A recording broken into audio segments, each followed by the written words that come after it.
Hello, and thank you for tuning in to another thrilling episode of This Week in Real Estate. So it was a pretty kind of up and down week, and you kind of find that sometimes in real estate to where a couple days you're kind of just not able to catch your breath.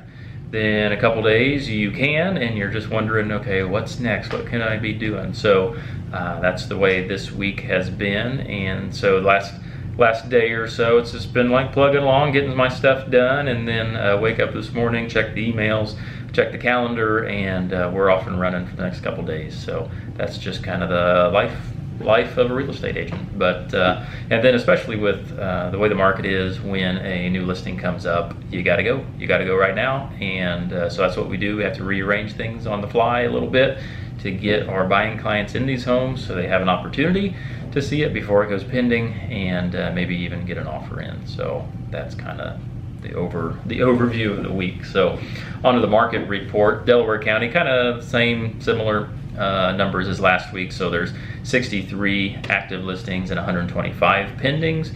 And then Randolph County, they saw kind of a dip in the active listings. So we're down to 21.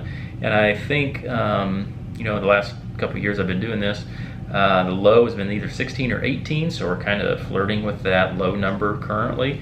And then pendings went up to 40 pending listings, and so that tells me, things are coming on the market and then they're going in a pending status. So that's just kind of the way it's been kind of the last year or so. So on to the good, the bad, and the ugly. So a lot of good things this week. I was able to close a transaction on Butler Street in Muncie, and that was for an out-of-state investor. And so what they're going to do, they haven't made up their mind to make it a 4-bed, 2-bath, or leave it as a 3-1. And we'll be doing renovations on that here starting in about a week or so. And wish them all the best there. And we ran different scenarios, different numbers on both of those, and so he's just trying to decide on what to do.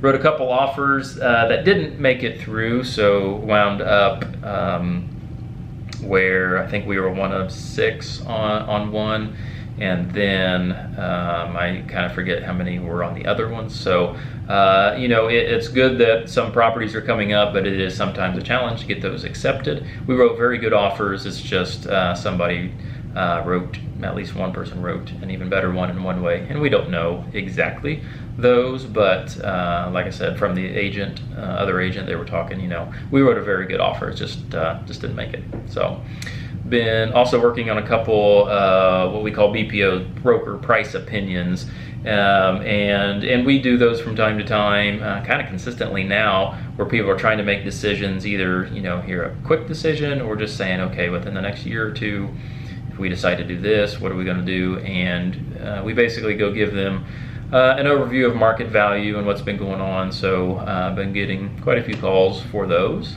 And those don't always equate into listings per se, but we do those for people just needing some more information about their home and about the local market. So happy to do those.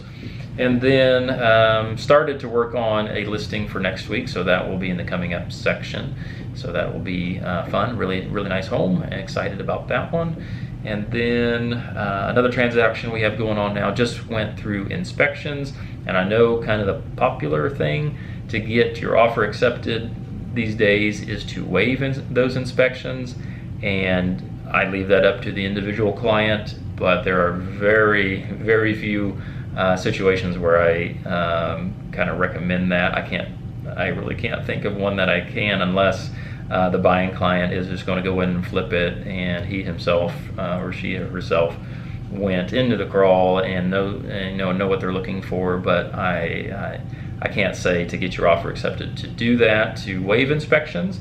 And case in point, we had some inspections. Very nice home, looked pretty decent walking through it a couple times, and then we went ahead and did those inspections, and there was an issue in the crawl space. And so it's just nothing that can't be fixed. It's just would have been kind of costly to the new buyer had they not done the inspections. So the seller said, "Oh, I didn't even know about that.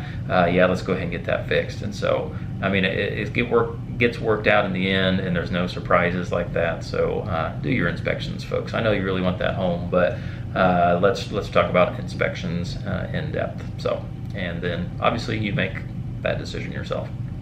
Lots of different conversations this week, and that ranges, like I said, listing for next week, a couple BPOs. It's just a lot of people calling, talking about refinancing because market values have gone up, things like that. So always happy to field those phone calls, and yeah, good conversations there. And then kind of on the non-work side of things, Historic Farmland USA, still kind of plugging away on a project in the back storage room. It's just kind of when I have an hour or two to go work on that. That'll get done, and it's not like 100% pressing, but it needs to get done. So I need to spend some more time doing that. And then a new website for them in the works, and that was really exciting. Got to meet with Farmhouse Creative to kind of see what their thoughts were on a new website and a new platform, and I think it's going to be really awesome. So excited about that. And then with all this rain and stuff, I thought things were going to dry out and get some stuff done around the house. That didn't really pan out with storms and such.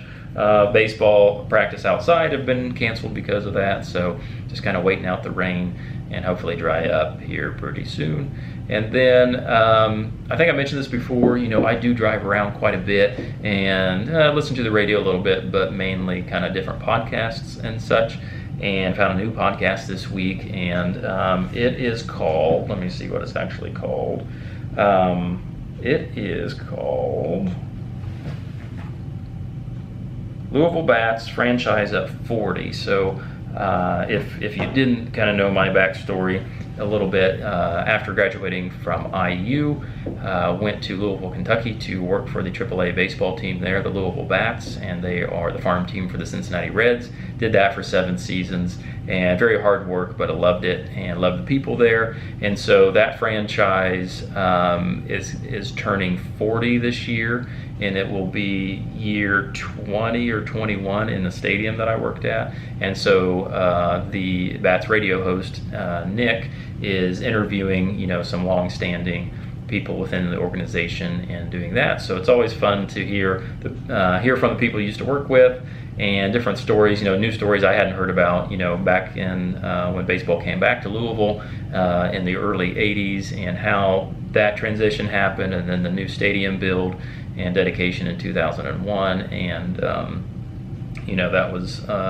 so far 2.5 episodes in, and it's really exciting and fun for me to listen to. So if you need a little background baseball podcast, go ahead and check that out.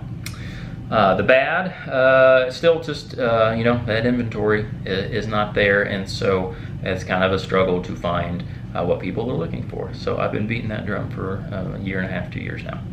The ugly, nothing very ugly this week, and glad for it. So coming up, I'll show you, I do have a presentation coming up for the Main Street Senior Center, and that's coming up on Tuesday. And basically we're going to be talking about the home transition and I mentioned before, recently got certified in the senior real estate specialist, as a senior real estate specialist, and so we're going to be talking to them, and it's going to be a loose conversation, I'll say, and because every situation is different and very specific. And so we're going to go over this kind of guide that we made up, frequently asked questions of people, either downsizing or making decisions for their loved ones, and how that interacts with housing. So we'll be talking about that. So that there, and then another brochure here, Moving On, Guide to Housing Related Resources Tailored for Seniors and Their Families. So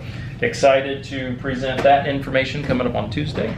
Another exciting thing, so that's the word of the episode, if you will, very excited, is Sarah Lutz Duncan, our newest agent. She will have her first closing today, so good for her. And we need to do an intro video for her, and so I'll get that in the works. So good for her to get that first one under the belt, and expecting good things in the future for her.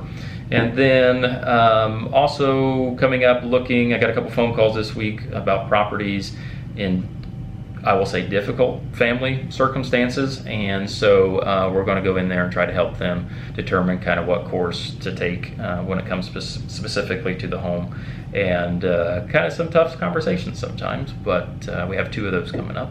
And then the return of Farmland Friends Church, our men's prayer breakfast returns this Saturday. Hadn't been doing that. COVID was kind of in and out, and so we stopped it, and now we're picking that back up. So excited about that one. So that's it. Thanks for tuning in here for the last 10 minutes and hearing me ramble. Appreciate that. Questions or comments, be sure do that below and I will address those. So once again, I appreciate you guys, and until next time, I'll see you.